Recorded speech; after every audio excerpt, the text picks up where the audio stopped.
T20 विश्व cup में एक नया विवाद सामने आ गया है। सोशल मीडिया पर इस समय सबसे बड़ी चर्चा यही है, क्या संजू सैमसन को सेमीफाइनल से बैन किया जा सकता है। कई लोग कह रहे हैं कि जिस खिलाड़ी की वजह से इंडिया इस समय सेमीफाइनल तक पहुंचा है उसी को शायद सेमीफाइनल मैच से बाहर किया जा सकता है। वजह बताई जा रही है कोलकाता में संजू का एक सेलिब्रेशन। असल में हुआ यह कि कोलकाता में मैच जिताने वाला शॉट लगाने के बाद संजू मैदान पर बैठ गए। उन्होंने अपना हेलमेट उतारकर हल्के से दूर रख दिया और फिर ऊपर की ओर देखकर गॉड को धन्यवाद दिया। वह पल काफी आइकॉनिक बन गया और सोशल मीडिया पर तेजी से वायरल होगा। लेकिन कुछ रिपोर्ट्स में दावा किया गया कि आईसीसी को यह सेलिब्रेशन पसंद नहीं आया। वजह यह बताई जा रही है कि संजू ने हेलमेट फेंका था। आईसीसी के नियमों के अनुसार अगर कोई खिलाड़ी क्रिकेट के उपकरणों के साथ अनुचित व्यवहार करता है तो उस पर कार्रवाई की जा सकती है। आईसीसी के आर्टिकल 2.2 के अनुसार अगर कोई खिलाड़ी जानबूझकर या अनजाने में भी हेलमेट, बैट या स्टंप को फेंक देता है तो उसे अनुशासनहीनता माना जा सकता है। ऐसी स्थिति में खिलाड़ी को डिमेरिट पॉइंट या जुर्माना दिया जा सकता है। इस वर्ल्ड कप में ही स्कॉटलैंड के खिलाड़ी जॉर्ज मंसी को हेलमेट फेंकने के कारण एक डिमेरिट पॉइंट दिया गया था। इसलिए कई लोग सोच रहे हैं कि शायद संजू को भी इसी तरह की सजा दी जा सकती है। लेकिन यहां एक महत्वपूर्ण बात है, जिस तरह से संजू ने हेलमेट हटाया और नीचे रखा वह किसी भी तरह से अपमानजनक नहीं दिखता। यह एक भावनात्मक क्षण था। उन्होंने मैच जिताया और फिर गॉड को धन्यवाद दिया। अगर आईसीसी इसे नियम का हल्का उल्लंघन मान भी लेता है तो ज्यादा से ज्यादा उन्हें एक डिमेरिट पॉइंट दिया जा सकता है। संजू के नाम पहले से कोई डिमेरिट पॉइंट नहीं है और सिर्फ एक डिमेरिट पॉइंट के कारण किसी खिलाड़ी को मैच से बैन नहीं किया जाता।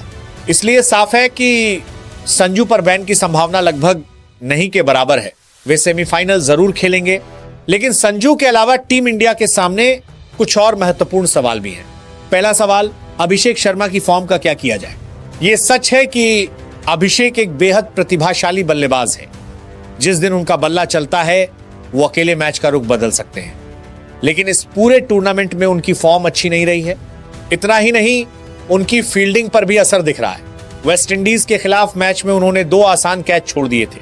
इसका मतलब है कि खराब फॉर्म अब उनके आत्मविश्वास और फील्डिंग पर भी असर डाल रही है। लेकिन समस्या यह है कि वे दुनिया के नंबर 1 बल्लेबाज माने जाते हैं। ऐसे में सेमीफाइनल जैसे बड़े मैच में उन्हें ड्रॉप करना टीम के लिए गलत संदेश भी दे सकता है। लेकिन अगर वे इसी तरह खेलते रहे तो ऐसा भी लग सकता है कि इंडिया 10 खिलाड़ियों के साथ खेल रहा है। दूसरा सवाल, ईशान किशन की भूमिका क्या होगी। ईशान की फॉर्म खराब नहीं है, समस्या असल में टीम कॉम्बिनेशन की है। इस वर्ल्ड कप में उन्हें ओपनर के रूप में तय किया गया था, लेकिन अभिषेक की खराब फॉर्म के कारण टीम को कॉम्बिनेशन बदलना पड़ा। 2 बाएं हाथ के ओपनर होने के कारण विपक्षी टीम ऑफ स्पिनरों से दबाव बना रही है। इसी वजह से इंडिया की ओपनिंग पार्टनरशिप का औसत सिर्फ 7 रन तक गिर गया है। इस समस्या का समाधान निकालने के लिए संजू को ओपनिंग में भेजा गया, लेकिन इससे ईशान को अपनी जगह छोड़नी पड़ी। हालांकि पाकिस्तान के खिलाफ जीत में ईशान की भूमिका बेहद अहम थी। अब सवाल यह उठता है कि क्या अभिषेक को कुछ समय के लिए नंबर 3 पर भेजा जा सकता है, और क्या ओपनिंग में संजू और ईशान की जोड़ी ज्यादा बेहतर साबित हो सकती है। तीसरा बड़ा सवाल, अगर इंडिया टॉस हार जाए तो क्या होगा। इस बार का सेमीफाइनल मुंबई के वानखेड़े स्टेडियम में खेला जाएगा।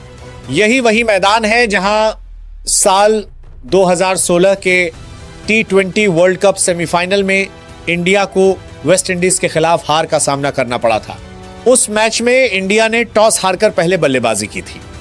उन्होंने अच्छा स्कोर बनाया, लेकिन दूसरी पारी में ओस गिरने के कारण गेंदबाजों को काफी परेशानी हुई और इंडिया मैच हार गया। अगर इस बार भी ऐसा ही होता है तो अगर इंडिया टॉस हारकर पहले बल्लेबाजी करता है तो क्या टीम मैनेजमेंट के पास इसके लिए कोई खास योजना है। इन सभी सवालों के जवाब अभी साफ नहीं है, लेकिन सेमीफाइनल जैसे बड़े मुकाबले में ये छोटी छोटी बातें ही मैच का फैसला कर सकती हैं।